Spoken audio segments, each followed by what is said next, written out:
नमस्कार दोस्तों, मैं सुनील लाठी ट्रेडिंग एकेडमी से स्वागत करता हूं आप सबका आज के इस डेली मार्केट रैप वीडियो में। तो गाइज, इस वीडियो में हम इंडियन मार्केट का जनरल ओवरव्यू लेते हैं एंड साथ में सेक्टोरल एनालिसिस परफॉर्म करके पता लगाने की कोशिश करते हैं कि आने वाले सेशन के लिए मार्केट में कौन कौन से सेक्टर्स अच्छा परफॉर्म करने वाले हैं। अगर फर्स्ट टाइम आप वीडियो पे आए हैं तो वीडियो में एंड तक बने रहिए, क्योंकि वीडियो का जो एंड वाला पार्ट है उस पार्ट में हम sector wise technical analysis perform करके आपके साथ शेयर करेंगे। तो जैसे कि हम देख सकते हैं आज के सेशन में हमारा निफ्टी इंडेक्स 24,406.1 पे क्लोज हुआ है एंड डेली चेंज की अगर बात करी जाए तो ये 0.03% के नेगेटिव चेंज के साथ क्लोज हुआ है। तो निफ्टी लगभग फ्लैट क्लोज हुआ है। इसी तरीके से सेंसेक्स भी एकदम फ्लैट क्लोज के साथ 80,039.80 पे क्लोज हुआ है। निफ्टी 200 की अगर हम बात करें तो ये 0.02% यानी कि फ्लैट 13,801 के लेवल पे क्लोज हुआ है।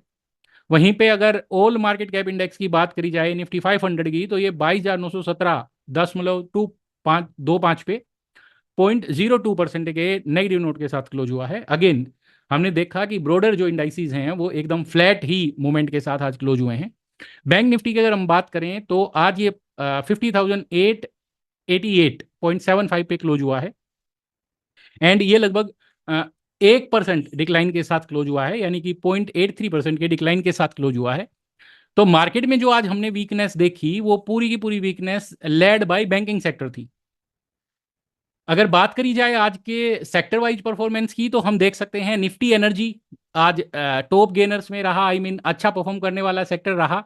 सेकंड नंबर पे ऑटो से आज हमें अच्छा परफॉर्मेंस देखने को मिला है। निफ्टी फार्मा से भी अच्छा कंट्रीब्यूशन आया, as well as Nifty media ने भी अपनी जो विनिंग स्ट्रीक थी पिछले कुछ दिनों की उसको कंटिन्यू रखा है। अगर बात करें हम निफ्टी मेटल की तो हम पिछले कई रैपअप से डिस्कस करते आ रहे हैं कि मेटल सेक्टर वीक लग रहा है। उसी के रिस्पॉन्स में आज भी हमने देखा कि मेटल सेक्टर ने अपना जो वो नेगेटिव स्ट्रीक थी उसको कंटिन्यू किया है। 1.29% के डिक्लाइन के साथ आज इंडिया का मेटल सेक्टर जो है वो क्लोज हुआ है।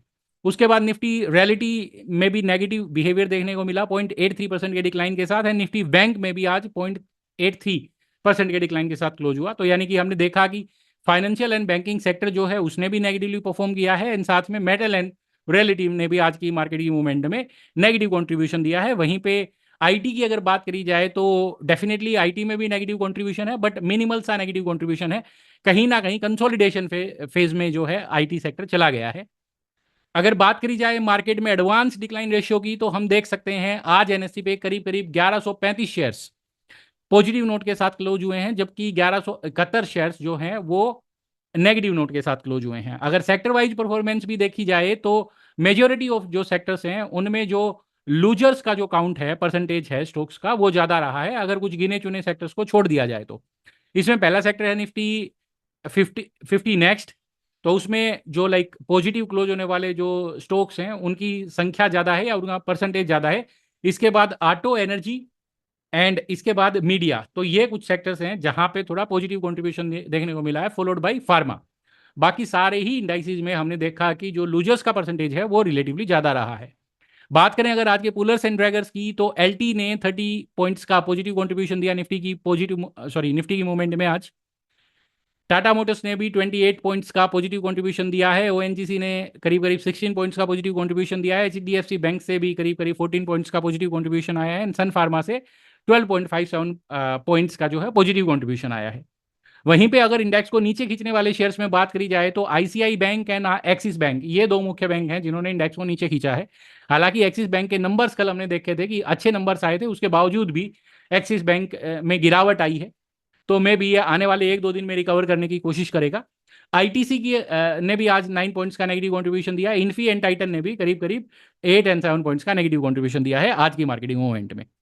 डेली गेनर्स की अगर बात करी जाए तो एमएमटीसी टॉप में है लिस्ट में, करीब करीब 17.85% का आज कंजिक्यूटिवली सेकेंड डे के लिए इसने रैली विटनेस किया है। फिर डेटा पैटर्न्स है, ज्योति लैब है, Tata Motors DVR, Tata Motors, Adani Green, Hind Petro, Syngene, Nuvama, ONGC, Raymond, Jai Balaji, IOC, CG Power, Vaibhav Global, UBL, United Spirits, Oil and Petronet, ये सारे स्टॉक्स हैं जो आज टॉप गेनर्स की लिस्ट में रहे थे अमोंग टॉप 500 स्टॉक्स। अगर टॉप लूजर्स की बात करी जाए तो JK Paper, Axis Bank, GRSC, Welcorp, IRFC, Avanti Feed, KPIT Tech, AU Bank, Ircon, Borosil Renewables, Poonawalla, Cochin Shipyard, Mazdock, KRBL, Hind Zinc, Jindal Steel and Solar Industries, and फिर इसके बाद हमने देखा शैलेट होटल एंड आरसीएफ। तो ये वो सारे स्टॉक्स हैं जो बजट से पहले लाइक मार्केट में पॉजिटिव बिहेवियर दिखा रहे थे, वो अभी थोड़ा सा पुल बैक के मूड में आए हैं। बट एक पुल बैक आना is not the sign of change in the trend. तो कीप इन ट्रैक, जैसे स्पेशली ये जो एग्रीकल्चर वाले स्टॉक्स थे इनको आप ट्रैक में रखिए। हो सकता है कि पुल बैक के बाद वापस से इनमें अपॉर्चुनिटीज बने, या फिर रेलवे के स्टॉक्स में भी वापस अपॉर्चुनिटीज देखने को मिल सकती हैं।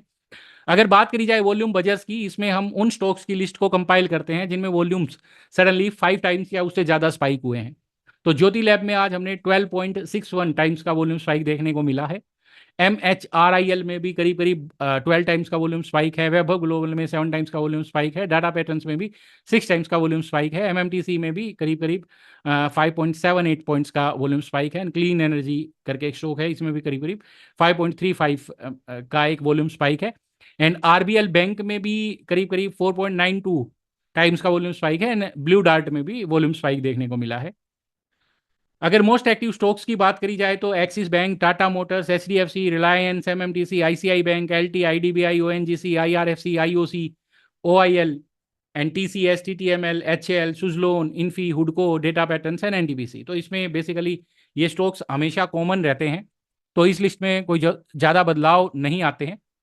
हाँ, ये लिस्ट कंपाइल करने का ऑब्जेक्टिव सिर्फ इतना है कि अगर आप एक इंट्राडे ट्रेडर हैं तो आप अपने इंट्राडे मार्केट वॉच में इन स्टॉक्स को रख सकते हो, क्योंकि जो मोस्ट ऑफ्टन ये लिस्ट में रहते हैं स्टॉक्स, वो हाईली लिक्विड स्टॉक्स ही बेसिकली होते हैं। ऐसे स्टॉक्स की बात करी जाए जो अभी अपने 52 वीक्स के हाई के पास हैं, तो उनमें सबसे पहले नाम आता है Tata Motors and Tata Motors DVR का। फिर ONGC ने भी आज अपना 52 वीक्स का हाई हिट किया है। यूनाइटेड स्पिरिट ने, Petronet, Fortis, IDBI, SBI life, Sun Pharma, ICIGI, Zydus Life, Deepak Nitrite, Federal Bank, Suzlon, ICICI Pru Life, MFSL, NTPC and Tech Mahindra, ये सारे वो स्टॉक्स हैं जो टॉप 200 स्टॉक्स में अपने 52 वीक को हाई 52 वीक के हाई को हिट करने वाले आज के सेशन में। अगर बात करें अर्निंग्स की, तो आज 3 मेजर कंपनीज, इसमें हम केवल उन कंपनीज के अर्निंग्स को डिस्कस करते हैं जिनका मार्केट कैपिटलाइजेशन 50,000 करोड़ से हायर है। तो इसमें पहला नाम आता है कैनरा बैंक का। आज कैनरा बैंक ने अपने नंबर से रिलीज किए हैं, जिसमें सेल्स ग्रोथ की अगर बात करी जाए तो 15% की सेल्स ग्रोथ देखने को मिली है year on year basis. EBITDA की अगर हम बात करें तो 19% का ग्रोथ देखने को मिला है। नेट प्रॉफिट में भी 9% का ग्रोथ रेट देखने को मिला है। तो इन नंबर्स को अच्छा कंसीडर किया जाएगा एक कंपनी के लिए। अशोक लीलैंड की अगर बात करी जाए तो सेल्स ग्रोथ है 11% का, एबिडा है 24% का ग्रोथ रेट। वहीं पे अगर नेट प्रॉफिट में देखें तो इंटरेस्टिंगली यहाँ पे एक डिक्रीज देखने को मिला है 6% का। तो अशोक लीलैंड है, ये थोड़ा नेगेटिवली परफॉर्म कर सकता है कल के सेशन में। नेस्ले इंडिया की अगर बात करी जाए तो इसमें हम बात करें अगर इसके सेल्स ग्रोथ की, तो 3% का सेल्स ग्रोथ देखने को मिला है नेस्ले इंडिया में। एबिड 6% का है, नेट प्रॉफिट 7% का है, EPS 7% का है। तो ये बेसिकली डिफेंसिव सेक्टर की कंपनी है एंड FMCG सेक्टर की कंपनी है। तो quarter by quarter in companies की ग्रोथ रेट बहुत बहुत लाइक बड़ी ग्रोथ नहीं देखने को मिलती है। तो 3-5% की रेट से ही यूजुअली ये कंपनीज ग्रो होती हैं। तो इस नंबर को भी कुल मिला के ठीक ठाक माना जाएगा। हमने देखा था हिंदुस्तान यूनिलीवर्स के भी ऐसे ही मिले जुले नंबर्स आए थे, एंड उसके बाद कंपनी ने बहुत अच्छा परफॉर्म किया था। तो पॉसिबिलिटी है कि कल के सेशन में नेस्ले भी अच्छा परफॉर्म करे। अब फटाफट टेक्निकल चार्ट्स पे नज़र मार लेते हैं सेक्टर वाइज, एंड देखते हैं कि क्या क्या कौन कौन से सेक्टर्स हैं जो कल मार्केट में पॉजिटिवली परफॉर्म कर सकते हैं, कौन कौन से सेक्टर्स हैं जो कल मार्केट में नेगेटिवली परफॉर्म कर सकते हैं। तो यहाँ पे अगर सबसे पहले बात करी जाए ONGC, I mean sorry, oil and gas sector की, तो यहाँ पे हमने कल के वीडियो में भी डिस्कस किया था कि अपने 20 पीरियड एवरेज के नीचे डिप लेने के बाद इसने 20 पीरियड एवरेज को होल्ड करने की कोशिश करी है। कल ये इंडेक्स में हमने पॉजिटिव बिहेवियर देखा था, एक बुलिश कैंडल फॉर्म हुई थी, जिसके चलते हमने ये भी बात करी थी कि ऑयल एंड गैस में हो सकता है कि कल के सेशन में भी पॉजिटिव बिहेवियर देखने को मिले। एंड आज ऑयल एंड गैस सेक्टर की अगर बात करी जाए तो आज की मार्केट परफॉर्मेंस में टॉप कंट्रीब्यूटर रहा है। जिस तरीके का प्राइस मूवमेंट है, तो यहाँ से इस बात की हाई लाइकलीहुड है कि कल भी ये पॉजिटिव टू साइडवेज बिहेव करे। अगर बात करें हम निफ्टी एनर्जी की, तो एनर्जी में भी हमने देखा कि 20 पीरियड एवरेज के नीचे डिप लेने के बाद एनर्जी सेक्टर ने भी आज वापस 20 पीरियड एवरेज के ऊपर बाउंस किया है। एंड एक्सपेक्टेशंस हैं कि कल के सेशन में भी ये जो बाउंस है ये कंटिन्यू हो सकता है। तो एनर्जी सेक्टर भी कल पॉजिटिवली परफॉर्म करने वाले सेक्टर्स की लिस्ट में हो सकता है। अगर बात करें हम निफ्टी ऑटो की, तो ऑटो सेक्टर में भी हमने देखा कि 20 पीरियड एवरेज के नीचे डिप लेने के बाद आज वापिस से इसने 20 पीरियड एवरेज के ऊपर क्लोज किया है अलोंग विद बाइंग थ्रस्ट। तो हो सकता है कि कल के सेशन में जो ऑटो सेक्टर है यहां से हमें और भी कंट्रीब्यूशन देखने को मिले एंड कल भी यहां से पॉजिटिव बिहेवियर देखने को मिल सकता है। निफ्टी फार्मा की अगर हम बात करें तो फार्मा ने कल अपने रीसेंट हाईज को हिट किया था एंड आज इसने हाई के ऊपर ब्रेकआउट किया है एंड हाई के ऊपर ही क्लोज किया है। तो एक्सपेक्टेशंस हैं कि ये जो ऑनगोइंग मूव है फार्मा सेक्टर की bullish move, it is likely to remain continue. Trend की बात करी जाए तो 20, 50 एंड 200 पीरियड एवरेजेस के ऊपर ये इंडेक्स टिका हुआ है, जो कि एक कंटिन्यूएशन ऑफ अप ट्रेंड को रिप्रेजेंट करता है।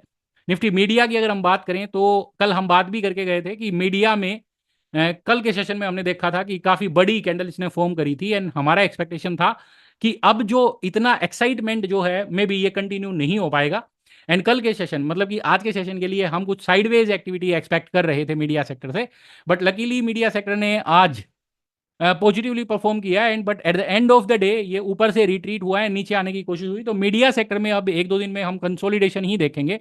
यहां से इसी तरीके की शार्प मूव्स अब हो सकता है कि एक ब्रेक लग जाए शार्प मूव्स पे। बात करें अगर निफ्टी हेल्थ केयर सेक्टर की, तो हेल्थ केयर में भी अभी रिसेंटली ब्रेकआउट फॉर्म हुआ है सिमिलर टू फार्मा। तो यहां से भी कंटिन्यूएशन ऑफ अप ट्रेंड के हायर चांसेस हैं कल के सेशन के लिए भी। एफएमसीजी की अगर बात करी जाए तो एफएमसीजी सेक्टर में हमने देखा था परसों एक बहुत पावरफुल कैंडल इसने फॉर्म किया था एंड उसके बाद थोड़ा काउंटर मूव हमें देखने को मिला एंड बट इस काउंटर मूव में भी इसने आज पॉजिटिवली कंक्लूड करने की कोशिश करी है। यूजुअली हम देखते हैं जब भी एक लार्ज बार बनती है चार्ट पे तो उसके बाद 2-3 दिन के लिए कंसोलिडेशन का फेज स्टॉक को एक्सपीरियंस करना पड़ता है। तो सिमिलर बिहेवियर यहाँ पे भी देखने को मिला था। तो कल साइडवेज टू पॉजिटिव बिहेवियर देखने को मिल सकता है एफएमसीजी सेक्टर में। बात करी जाए अगर आईटी सेक्टर की, तो आईटी सेक्टर में हम देख सकते हैं कि कंसोलिडेशन के फेज में है ये आफ्टर हिटिंग अ हाई। तो आईटी सेक्टर में अब जो मेजर ड्राइविंग फैक्टर रहेगा वो आने वाले नंबर्स रहेंगे कंपनीज के लिए, क्योंकि अर्निंग सीजन चल रहा है। तो कल अगर किसी आईटी सेक्टर की कंपनी के बहुत ही ऑप्टिमिस्टिक नंबर्स आते हैं तो डेफिनेटली ये सेक्टर ऊपर जाने की कोशिश करे। अदरवाइज यहाँ पे थोड़ा कंसोलिडेशन का फेज इसमें अभी भी जारी रह सकता है। मे भी थोड़ा बहुत पॉजिटिव कंट्रीब्यूशन आए तो अलग बात है, बट ऑल इन ऑल हम यहाँ पे अभी कंसोलिडेशन का फेज ही इसमें एक्सपेक्ट करके चल रहे हैं। बात करें अगर निफ्टी कंजम्पशन सेक्टर की, तो कंजम्पशन सेक्टर में भी हमने देखा कि बजट वाले दिन इसने हाई ब्रेक करने की कोशिश करी थी अपने स्विंग का, बट फॉलो अप बाइंग अभी भी इसमें नदारद है। ट्रेंड की बात करी जाए तो बुलिश है। तो हो सकता है कि कंजम्पशन सेक्टर में एक दो दिन में वापस थोड़ा लाइक चार्म देखने को मिले। बात करें अगर निफ्टी फाइनेंशियल सर्विसेज की, तो एक इंटरेस्टिंग डेवलपमेंट फाइनेंशियल सर्विसेज में ये हुई है कि मॉर्निंग में ये गैप डाउन तो ओपन हुआ बट इसने मॉर्निंग के लेवल्स को होल्ड करने की कोशिश करी and bye the end of the day नीचे से रिकवर होकर ये क्लोज हुआ है। तो भले ही आज इस सेक्टर ने नेगेटिवली परफॉर्म किया हो, बट कल के सेशन में इस बात की हाई लाइक्लीहुड है कि कल ये जो फाइनेंशियल सर्विसेज सेक्टर है ये पॉजिटिवली परफॉर्म करे। अगर बात करें हम पीएसयू बैंक्स की, तो पीएसयू बैंक्स में अभी भी साइडवेज टू नेगेटिव एक्टिविटीज ही नजर आ रही है। ट्रेंड की अगर बात करी जाए तो एक नया डेवलपमेंट सामने आया है। हमने पिछले कुछ दिन से देखा था कि price was holding below 50 period average, but अभी रिसेंट एक डेवलपमेंट हुआ है जिसमें 20 पीरियड एवरेज ने 50 पीरियड एवरेज के नीचे एक बैरिश क्रॉसओवर दे दिया है। यानी कि ये कहीं ना कहीं इंटरमीडिएट ट्रेंड जो है दैट हैज टर्न्ड बैरिश। तो अभी आने वाले दिनों में अगर कोई मेजर सपोर्ट ब्रेक देखने को मिलता है तो पीएसयू बैंकों में और भी बिकवाली देखने को मिल सकती है, एज लॉन्ग एज यहाँ पे एक बाइंग थ्रस्ट वाला बार नहीं बनता है या एक बड़ा सा बुलिश दिन नहीं बनता है। बात करें अगर निफ्टी रियलिटी की, तो रियलिटी में हमने देखा था कि बजट वाले दिन इसने अपने 50 पीरियड एवरेज को ब्रेक किया एंड आज थर्ड कंजिक्यूटिव डे है जब निफ्टी रियलिटी ने अपने 50 पीरियड एवरेज के नीचे ही क्लोज प्रोड्यूस किया है। हालांकि मार्केट थोड़ा संभलने की भी कोशिश कर रही है, बट बाइंग थ्रस्ट अभी भी गायब है।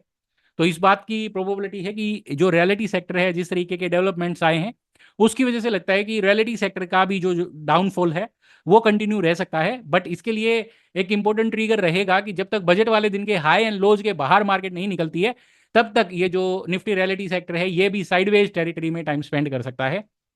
बात करें अगर निफ्टी बैंक की, तो बैंकिंग सेक्टर में भी सिमिलर बिहेवियर है as seen in financial services sector की गैप डाउन ओपनिंग हुई एंड वहां से फिर रिकवरी आई है। तो इसमें भी हम यही अज्यूम करके चलेंगे क्योंकि निफ्टी बैंक ने अपने 50 पीरियड एवरेज को आज हिट किया है एंड वहीं पे उसको होल्ड भी करने की कोशिश करी है। तो हायर प्रोबेबिलिटी है कि कल बैंकिंग सेक्टर में थोड़ा बाइंग इंटरेस्ट देखने को मिल सकता है। As long as it doesn't open gap down. अगर बैंकिंग सेक्टर कल गैप डाउन ओपन होता है तो फिर हम कहेंगे कि जो डाउनफॉल है that might remain continue. But अगर कल फ्लैट ओपन होता है या फिर गैप अप ओपन होता है तो हाई लाइक्लीहुड है कि बैंकिंग सेक्टर कल रिकवर करने की कोशिश करेगा। निफ्टी बैंक की अगर बात करें हम, सॉरी निफ्टी प्राइवेट बैंक की अगर हम बात करें तो प्राइवेट सेक्टर बैंक ने भी अपने 50 पीरियड एवरेज को हिट किया है रिसेंटली। एंड सिमिलर बिहेवियर है as seen in Bank Nifty and financial services firms. Gap down open हुआ, उसके बाद फिर by the end of the day ये रिकवर हुआ एंड अपने अपर एंड के पास ही क्लोज होने की कोशिश हुई है।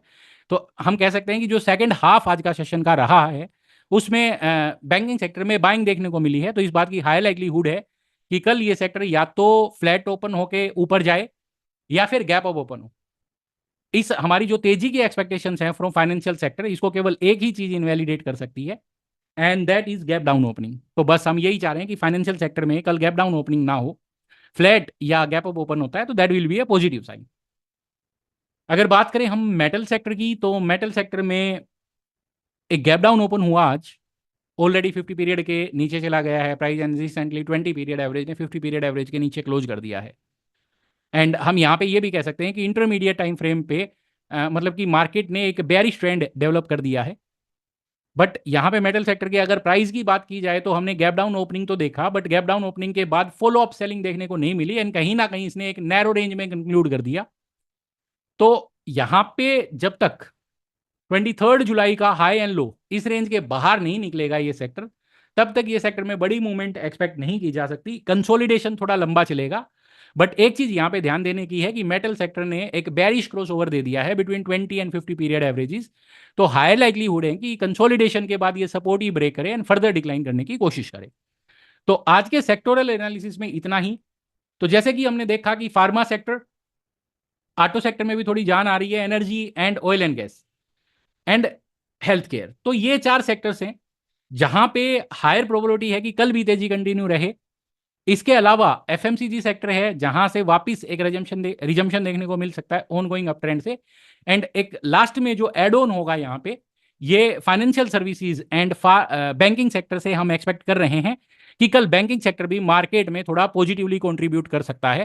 तो हो सकता है कि अगर बैंकिंग सेक्टर कल गैप डाउन ओपन नहीं होता है तो कल मार्केट अच्छा खासा रिकवर करके एंड वापस पॉजिटिव नोट के साथ क्लोज करने की कोशिश करे दिस ये पर्टिकुलर वीकेंड के लिए। तो आज के मार्केट रैपअप में इतना ही गाइस। अगर आपको हमारी ये वीडियो सीरीज अच्छी लग रही है तो definitely let us know into the comment section.